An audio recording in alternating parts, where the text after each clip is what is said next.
What's going on, guys? It's Jimmy here. Welcome to our daily show where we discuss everything going on here in our country that you need to know about on a daily basis, including money, investing, the stock market, the fourth stimulus package update, and stimulus check update. If you haven't subscribed to our YouTube channel yet, make sure to click the subscribe button down below right now, as it's completely free to do so. And remember that new videos come out here every day at 10 a.m., 3 p.m., and 8 p.m. Eastern Standard Time.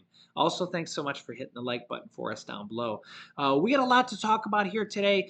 We have new states implementing new anti-inflation stimulus measures, which could put more money in your pocket. We'll be talking about that here today. And a lot, well, let's just jump right in. Here we go. First up, the U.S. held an intense 7-hour talk with China regarding potentially if China is trying to or may try to help Russia with financial obligations or financially, or with any type of weapons or any type of help at all, helping Russia at all. And the U.S. is kind of saying you can't help Russia at all. You could see here a U.S. official spoke anonymously, said that U.S. National Security Advisor Jake Sullivan conveyed to the Chinese delegation that the U.S. is concerned that Beijing may attempt to help Russia blunt the global sanctions. A senior U.S. defense official said on a call yesterday, quote, if China does choose to materially support Russia in this war, there will likely be consequences for China in that regard. They said this yesterday. We have seen China basically give tacit approval to what Russia is doing by refusing to join sanctions, by blaming the West and the United States for assistance we've given Ukraine, and by claiming they wanted to see a peaceful outcome but essentially doing nothing to achieve it, the official added. Meanwhile, more peace talks have happened, and who would imagine that Russia, nothing has come of it. I mean, who thinks that Putin is going to agree to peace talks at this point? But the EU has agreed to more sanctions on Russia, as they and the U.S. and pretty much most major countries worldwide and companies worldwide are sanctioning or pulling out of Russia, and just more and more by the day. It's not just the U.S., it's the almost entire Europe. And Russia's finance minister has now admitted that Russia can't use nearly half of its $640 billion foreign currency war chest because of Western sanctions. That doesn't even include the money that was actually seized or frozen across the world in multiple different countries, and the seized assets that were seized in multiple different countries, including Switzerland. Yeah, think about all that money that's in Swiss banks that is now seized. And the Russian finance minister said in a state TV interview that $300 billion of Russia's $640 billion reserves were frozen by sanctions. That's a lot. The big question here is, will China stick their neck out for Russia, as basically the whole world now is sanctioning Russia and cutting off ties with Russia? Will China join that party with Russia and potentially be sanctioned as well? Think about if the U.S. has to cut ties with Russia, think about if the U.S. has to cut ties with China as well, because they decide to join Russia in this fight. Or think about what that could lead to later on if there's actually a fight that China joins in on. Yeah, it's a scary thought. The problem here with Russia is they really got two wild cards. Number one is they have nukes. If Russia didn't have nukes, this war would have probably been ended by now. I mean, think about this. They can't even control one city in Ukraine. So I think by now, before this war started, Russia was ranked as the second best military in the world before the United States. China was ranked as the third, and the US ranked as the first. Now, I mean, they can't even take over Ukraine at this point, which is Ukraine has like 1/10 the size of the military planes and stuff like that as Russia. Russia's not looking so good right now. With one exception is that Russia has nukes. If Russia didn't have nukes, NATO probably would have just stepped in and just stopped this war. I mean, Russia can't even take over Ukraine. So, I mean, if you just take away that one thing of Russia having nukes, they would have just either NATO, the European Union, with the help of the US or without the help of the US, probably would have just stepped in and ended this whole war, right? They would have all just stepped in and helped Ukraine and just sent Putin back to where he needs to go to, right? The problem is he's got nukes. That's the problem. The other maybe wild card there is China. Would China align themselves with Russia in a potential World War III situation? That's something we might be learning here in the next week or two. That's a question that's starting to pop up now, and we might be finding out the answer. Some people are saying that China is looking out for number one. They're looking out for themselves. In the past, China has just kind of played the Switzerland role, where they're just playing the neutral role, and they're just kind of playing the middle. But before the Olympics, they aligned with Russia. They actually sent out this 5,000 page document that said that they're aligned with Russia, and they had this quote that said that their friendship has no limits. But now Russia's kind of fallen flat on their face. They're in week 3. They haven't even really been able to take over one major. Well, they kind of took over one city in Ukraine that wasn't defended. But I mean, by and large, they're not doing good at all in Ukraine.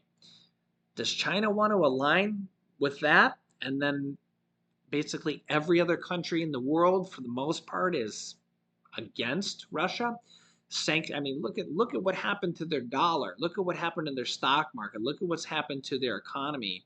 Every major company, for the most part, is just pulling out of their country. Does China want to have that happen? I mean, Russia's economy is basically going back to the 1900s. And think about what's going to happen after this. Do you think companies are going to go back there? Most companies probably are not. By and large, probably 90 some percent probably are not going to go back to Russia and do business with them. I mean, maybe some, but probably not. Probably very, very few, if any. I mean, you let me know your thoughts, but Putin's talking about seizing their assets now that they've left behind, and seizing their patents now. I mean, imagine if you're like McDonald's and your 850 buildings that are there, and he's talking about seizing your McDonald's patents that are there in Russia. Like, how is McDonald's going to ever go back there and do business again? And he's just going to seize your stores and just like reopen your McDonald's and just do business as Putin's McDonald's, if Putin even makes it out of this war.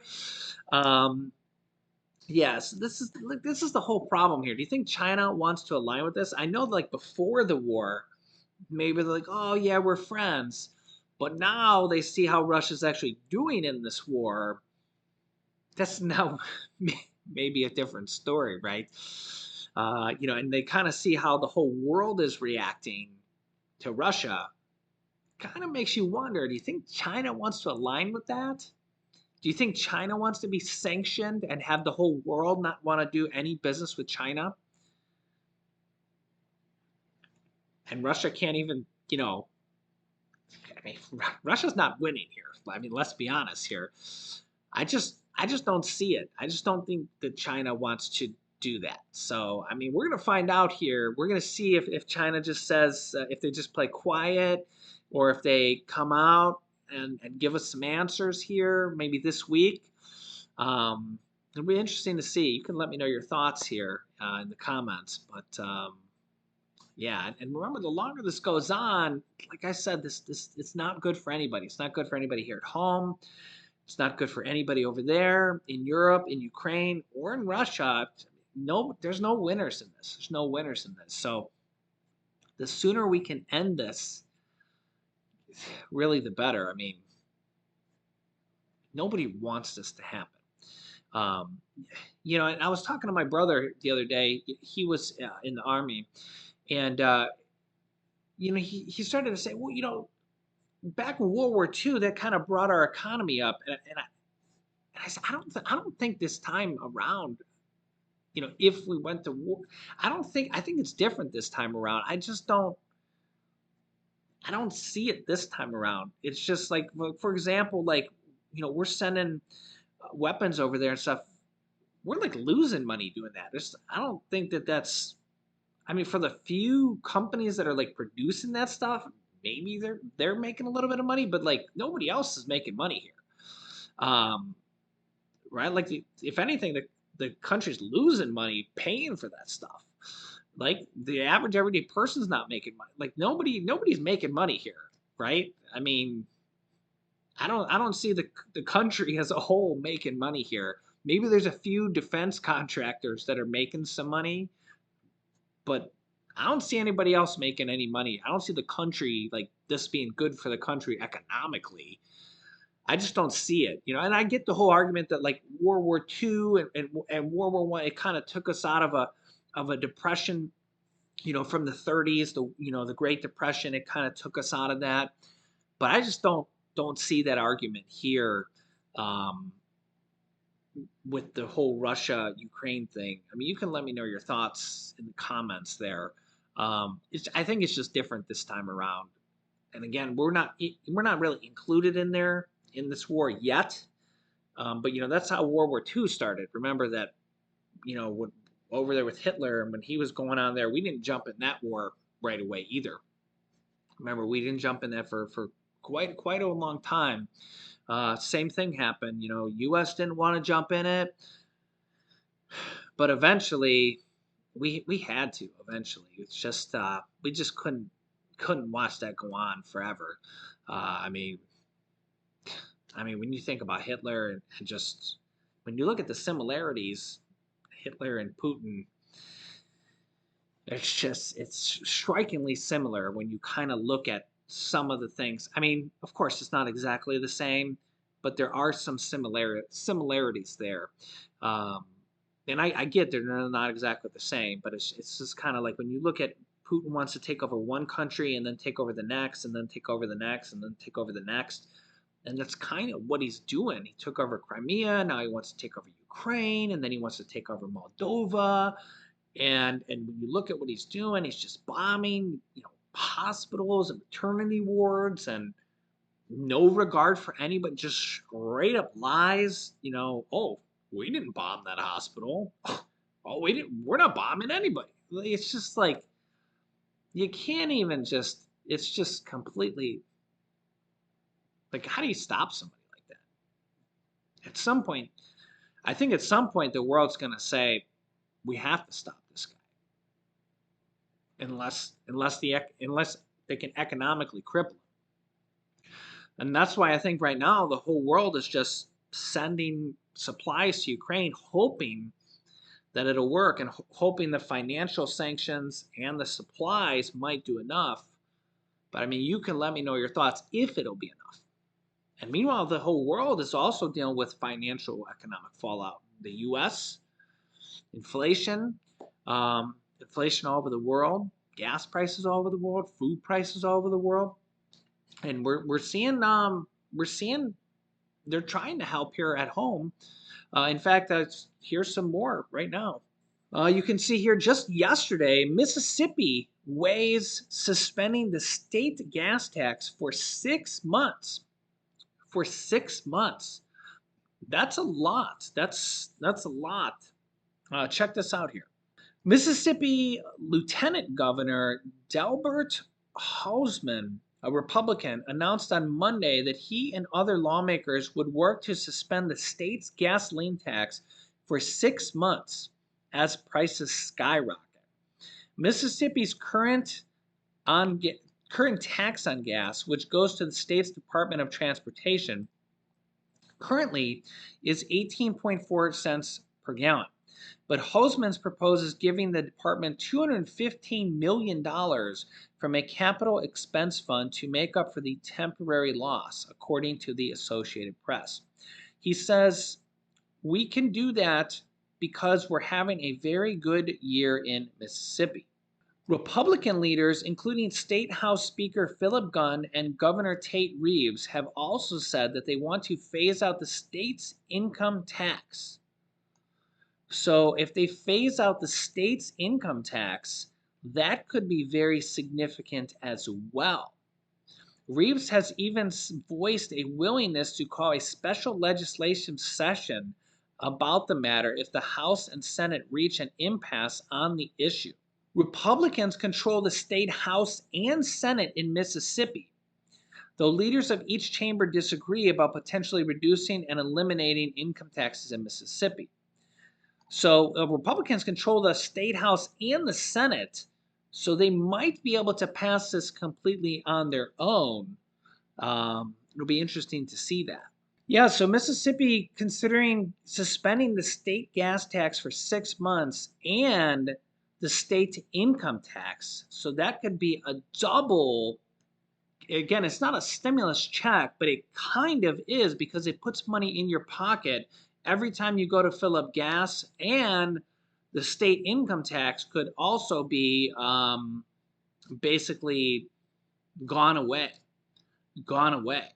And if you watch my show from yesterday or so, Florida lawmakers just approved a 1 month gas tax break, but it won't happen until October, which is the month before the Florida governor goes up for re-election.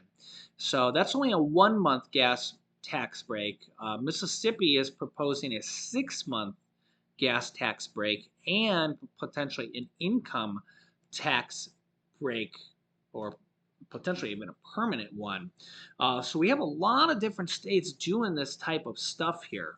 And like I said, a lot of different states are giving money back to their residents in different ways, whether it's pausing the gas tax, so every time you go to fill up gas, you'll get some money, giving state stimulus checks. Different states are doing it. California, Maine, I can't even think of all the states at this particular moment, or a lot of states are proposing them. They're in kind of the process of proposing them or voting on them. And I actually got some new ones coming up here I'll talk about as well. And we got federal stimulus checks here. I just did a video on a potential $1,100 one coming up here. In fact, I'll link you to the video here in a moment. So make sure you stay tuned here. Remember that new videos come out here every day at 10 a.m., 3 p.m., and 8 p.m. Eastern Standard Time. Don't miss out on any videos. Remember those times. Tune in at those times every day so you don't miss out on new videos. Make sure to click the subscribe button if you haven't yet. It's completely free to do so. And then click the bell icon that appears next to the subscribe button after you subscribe so you get reminders when we go live. And also help us reach 400,000 subscribers. We're so close. And thanks for watching. You can click here to watch my newest video next. And this is the video about the $1,100 stimulus checks that would be for everybody on the federal level. So click on one of those videos next. Thanks for watching, guys, and I'll see you in the next video.